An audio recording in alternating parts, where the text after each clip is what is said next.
Assalamualaikum warahmatullahi wabarakatuh. Today my group will give a presentation about our assignment in subject custom and procedure.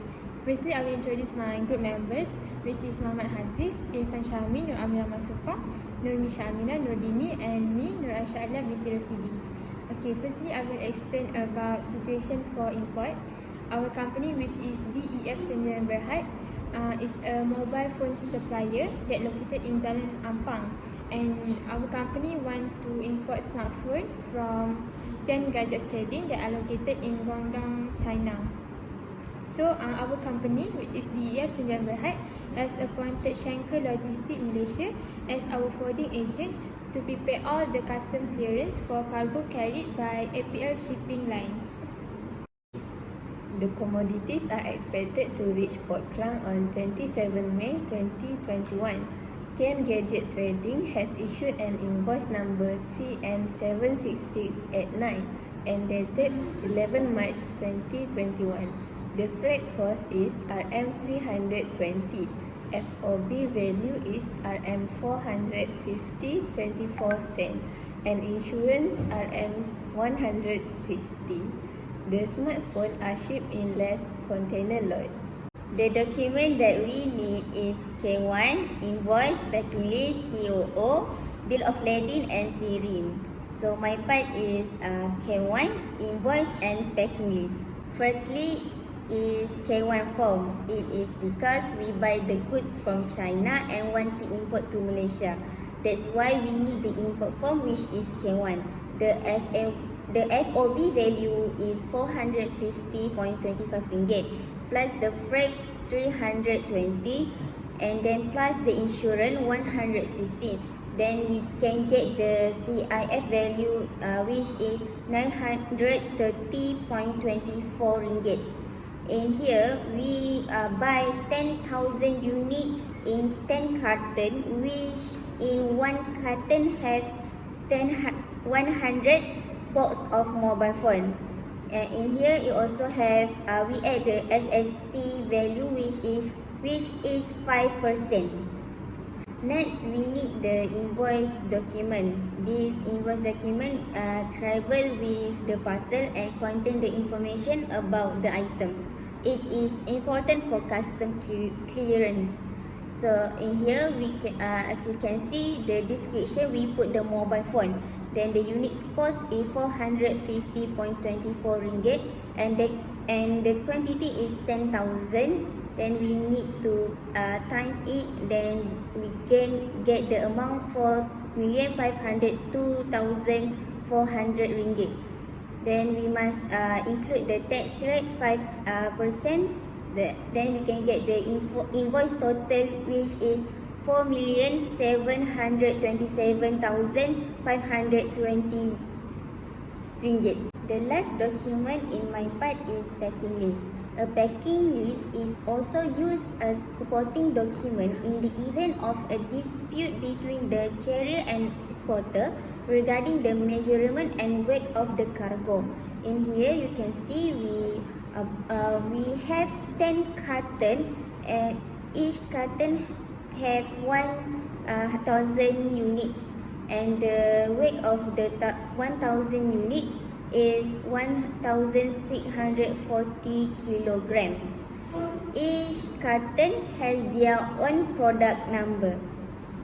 So there's another 3 documents that I would like to explain about why did we need to use them. Firstly, certificate of origin. Second is certificate of sale, and the lastly is about bill of lading.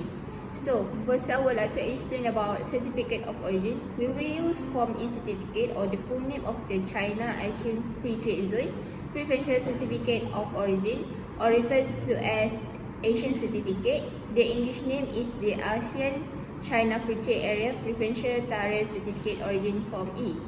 The issuance of the Form E certificate is limited to products subject to tariff concession under the published agreement on trade in goods, which must comply with the China Asian Free Trade Area's rules of origin. The content of the certificate are filled out in English. Okay, so for the second document, I would like to explain about SIM certification, or known as product certification. So product certification is where the third party or certification bodies give a written assurance that a product, process or services conforms to specified requirements. And the advantage of the SIM certification itself is certified products provide the user an assurance for safety and reliability. Secondly, certified products enjoy the benefit of protection against competition from substandard product and misrepresentation. And lastly, the product certification mark on product is an excellent marketing tool. Okay, so for the third document is bill of lading. Why bill of lading is important? Because bill of lading lies in the fact that it's legally binding document that provides the carrier and the shipper with all of the necessary details to accurately process of shipment. That's all for me. Thank you. And now I will present the function of each document in order to import smartphone from China to Malaysia. The main document for this process is K1 form. K1 form is the document to show detail of import for duty and non-dutiable goods.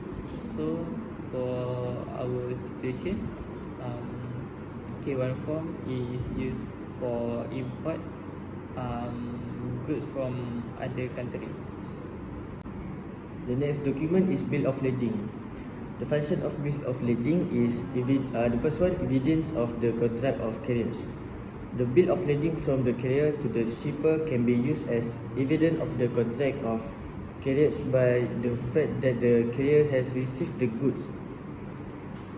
The next is as title. When the bill of lading is used as a document of title, it is particularly related to the case of the buyer.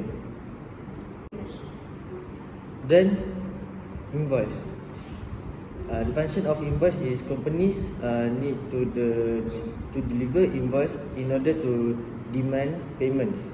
An invoice is a legally binding agreement showing both parties concerned to the quote price and payment conditions.